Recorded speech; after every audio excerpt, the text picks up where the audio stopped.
We are 3 weeks away from NHL 25, and today we just got the EA Gameplay Deep Dive trailer.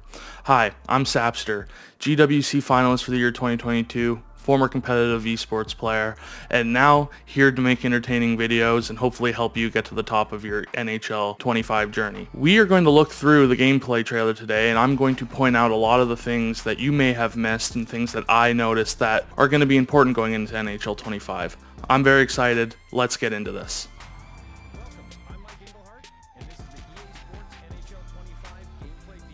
Good movement to start it off.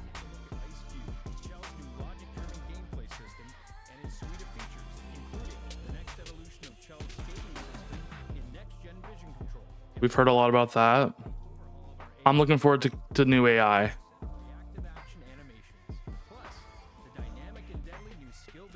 This is the front of the box feature right here.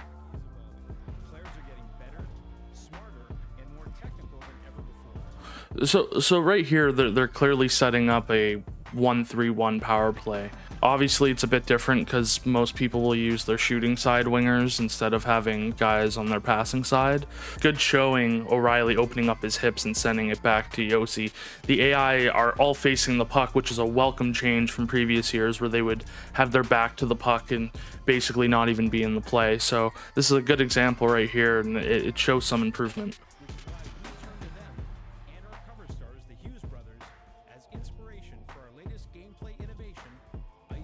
Now everyone's going to play like them. Ooh. So it's like mohawking, like opening up your hips.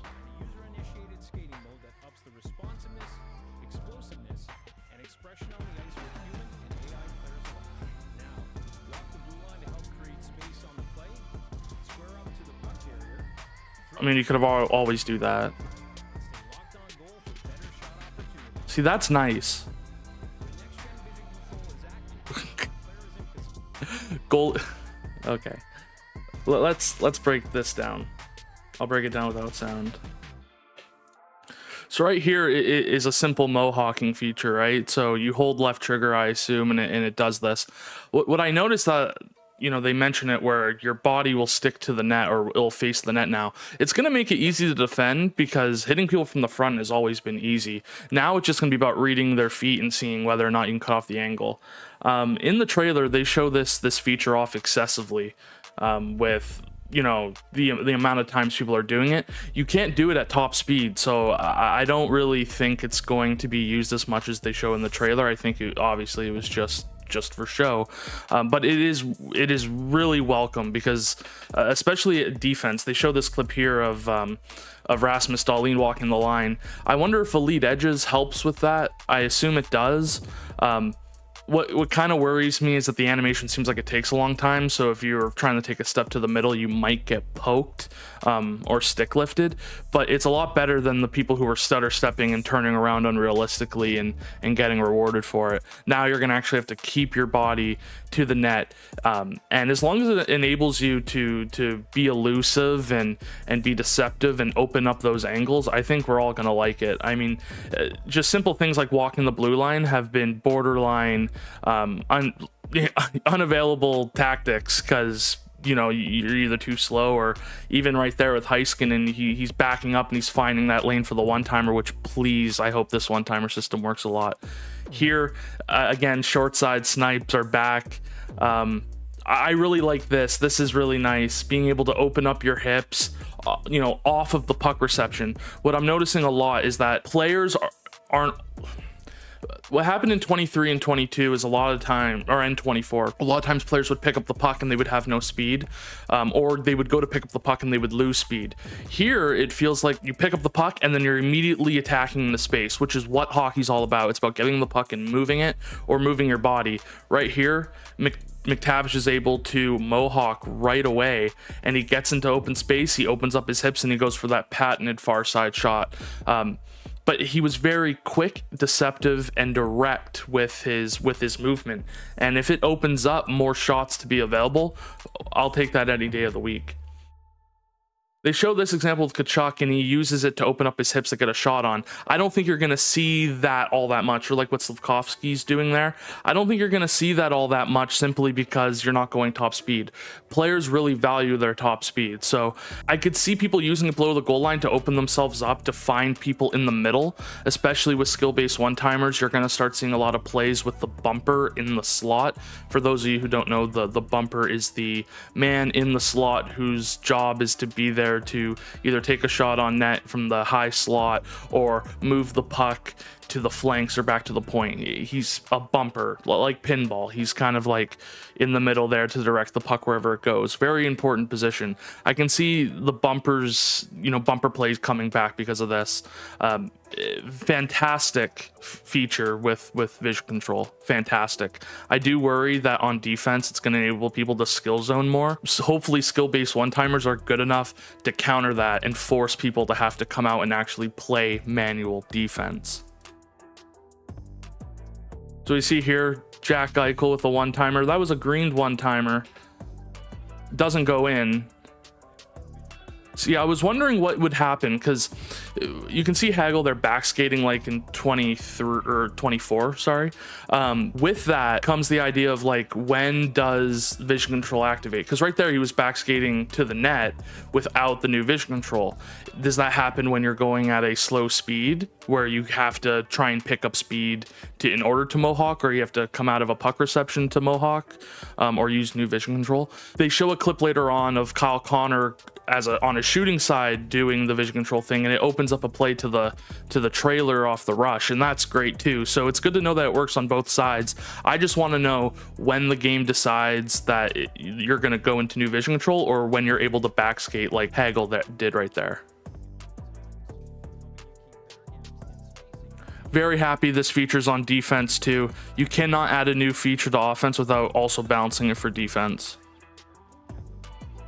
Like, this is really good too. Being able to block a shot has been way too hard. It's been people rushing to the point, just staying on the forehand, and then hoping they're in the lane. This, now you don't really have to rush. You can just kind of play goalie yourself as a forechecker on the defense. You can maintain your gap and not throw yourself out of position just to focus on a guy at the point. Tip shots have been way too powerful, especially in ESHL the last couple of years. This will hopefully allow people to feel more comfortable playing against defensemen up high, while also giving the defenseman an opportunity to use the vision control themselves to be elusive and find gaps in the middle of the ice.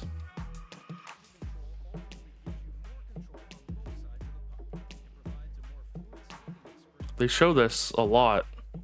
The same one-timer, the same skating.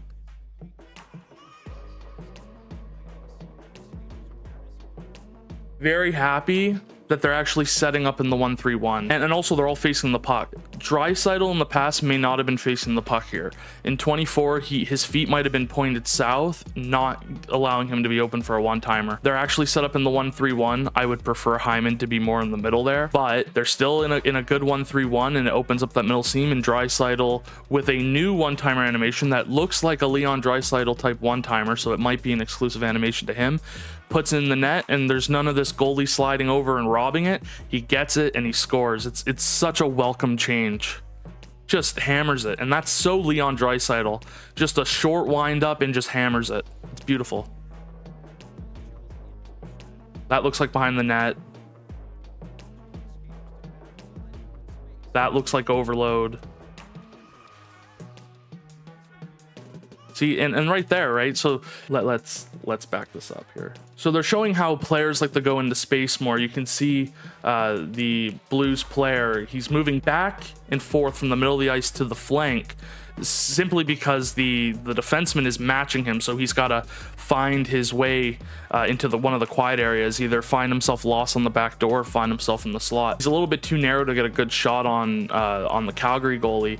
But the fact that he's moving into open space as opposed to being scared by the AI is awesome. Last year, it was way too easy to keep AI to the perimeter because they were scared, quote unquote, of the defensive AI. Now they actually go and try and find that space in the middle, which is why I think the overload strategy is going to be really good in NHL 25. It's going to open up that play in the middle with the skill-based one-timers. There's going to be a lot of bumper one-timers happening to the far side. It's just really nice to see this change, and with players on their proper side, as if like if you had a righty where Shen is right now, Shen would be able to walk in and take a shot or find the catch and shoot with Joseph. Or if Brandon Saad, the St. Louis player up here, was a righty, you could pass it to him, mohawk into the middle and find space. There's just a lot more options, and the defense actually have the tools now to not fall behind these new offensive tactics.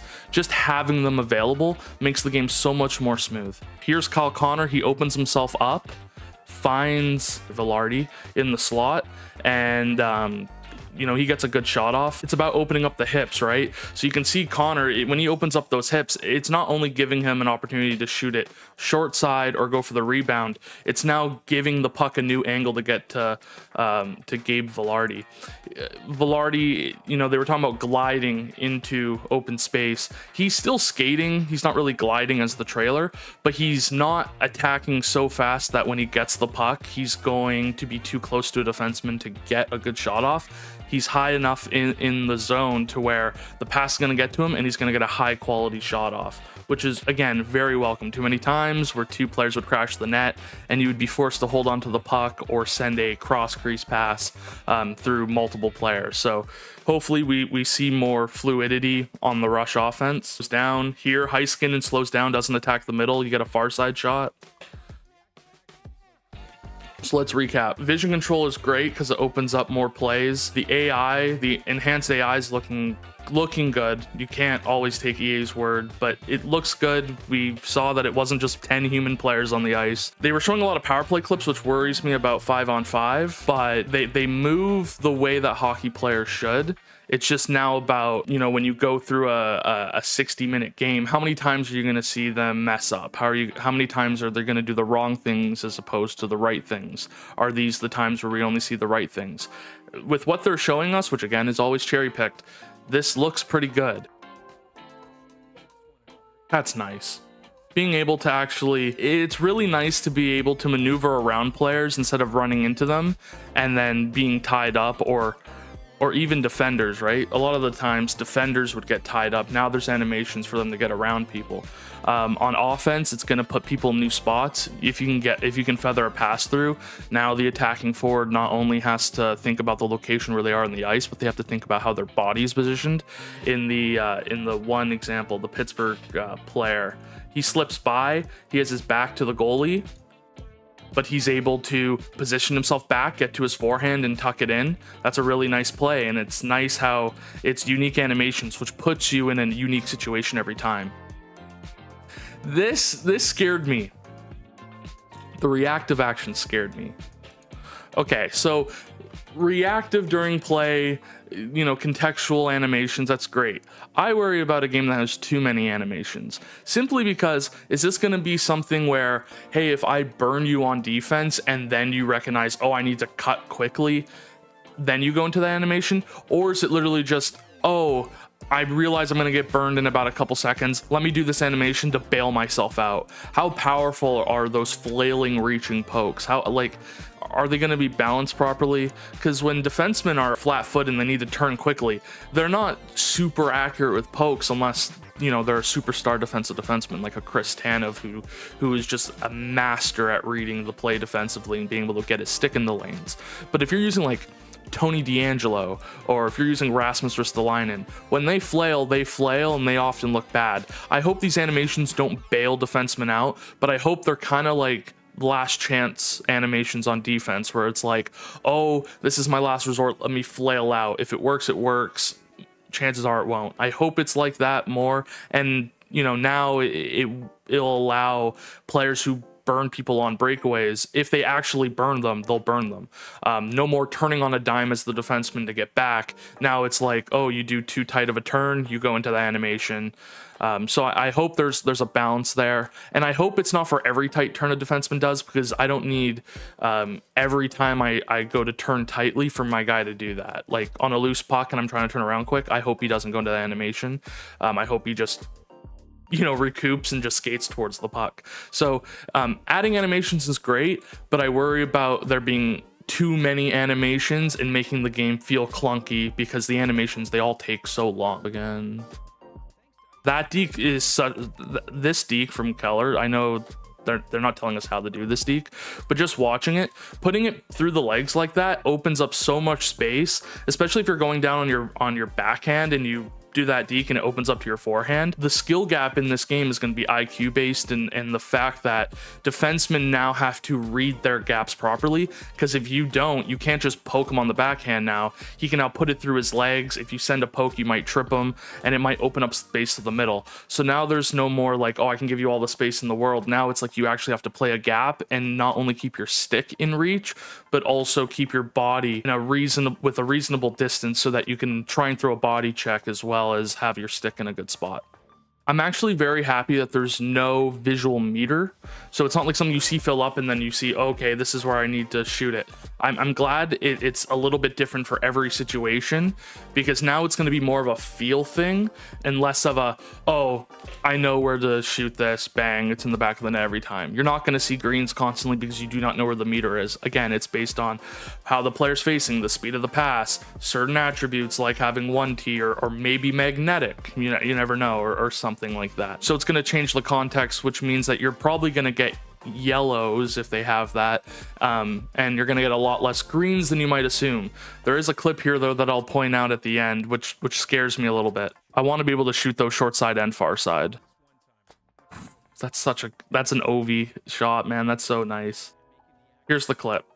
Okay, that is Mattias Samuelsson. Not really an offensive defenseman, I think people from Buffalo could admit. He gets a red and he misses this one-timer he missed it by maybe a foot. That's problematic, because if that's a yellow, that might go in, and I hope that D2D one-timers do not go in on yellows all the time, because I might lose my mind. I might legitimately lose my mind, simply because D2D one-timers, when they were meta, like NHL 17, the game was in a bad spot. I know people kind of miss those games, but it was way too easy to just score D2Ds, rip D2Ds. And I know people will say cover them.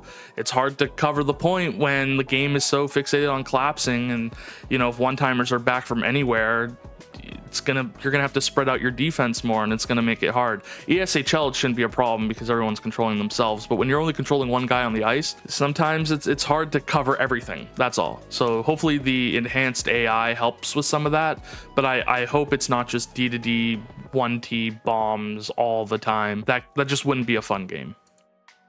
There's the hot stuff. So to recap, I think NHL 25, from what they've shown, is actually, there's going to be an improvement in gameplay, and it's going to feel a bit different. There's going to be new ways to score with the new vision control. I do think it's going to be more of a defensive game though, specifically because a lot of NHL 24 offense came from the fact that defensive AI would sometimes miss something, or the hitting would be bad and you'd miss something, or the pokes. Well, now it looks like game speed has gone down. There's defensive improvements with vision control as well as offensive improvements, but if the AI is good in the defensive zone, it might be 3-2, 4-3 games instead of 7-5, 8-6 games. The one-timers are going to be very important, but there's always going to be a strategy to kind of defend against those, whether it's maybe going the tight point for D2Ds, or maybe it's using staggered defense to help against bumper one-timers. I don't actually think, like, they've shown a lot of things that look like it's going to help the offense. I do think the defense got a buff as well, which is welcome.